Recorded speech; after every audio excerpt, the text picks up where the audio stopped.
Say on streets. Our streets. Say on streets. And main it.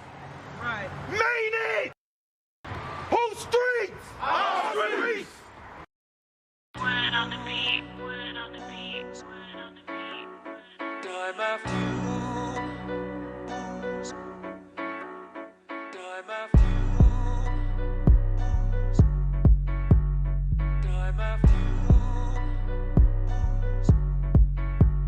time after time after time after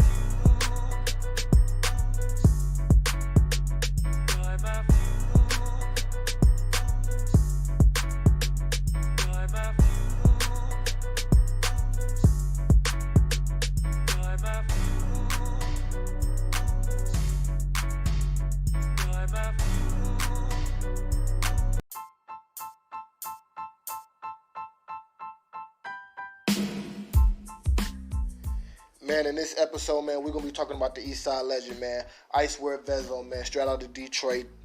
Man, this dude done built a legacy, a name, and a brand straight out the mud, consistently hitting the city with back-to-back jams. He got features from lights like Juvenile, G Herbo. Man, we could keep going.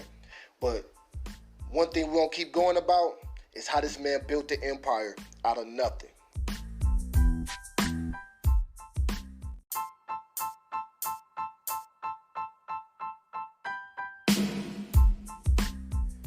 Now, growing up on the east side of Detroit, man, and actually not too far away from Vezzo Hood, well, our hood's kind of intertangled with each other. I'm from 6 Mile, but 6 Mile and Hayes over there by Gratiot. My grandma stayed on Gratiot and Wilford. Went to Osborne, he went to Osborne, so a couple of my homies, they ran with him and all that type of stuff. But long story short, we ain't gonna go into all that. We gonna go into how he built the legacy and how he became a voice of Detroit.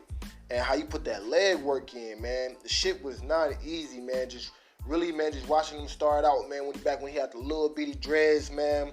He was always shooting his videos over by Grash or over at the gas station or over at the Coney. So you was able to see the authenticity inside of his music that he was rapping, but also cause like you see him in the hood, like for real, like so. That right there was helping him build his credibility, but he stayed consistent. And another thing he did was he built a team around him. Now, during this time, like when he was first popping out, man, like Doughboy Cash Out, a rap group from the west side of Detroit, they was getting a lot of, a lot of fame, a lot of name, just due to, like, they had a song that went viral, I Dog Hoes. And then Jeezy came to the city to sign them and basically put them on, and they start getting, national recognition.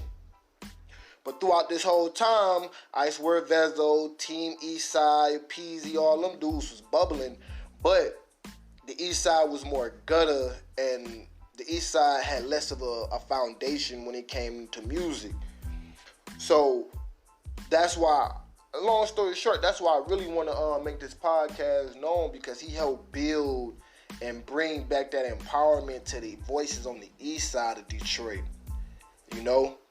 And, granted, he had a few run-ins with Doughboy Cash Out. We ain't going to really shed too much light on that, because we ain't trying to shed too much light on negativity. We want to talk about the positive aspects of, everything that was going on.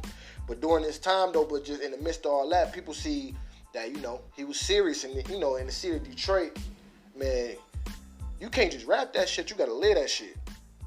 So when people see him, making these moves and see him around the city and they see him coming up, you can relate that to the music that he was putting out.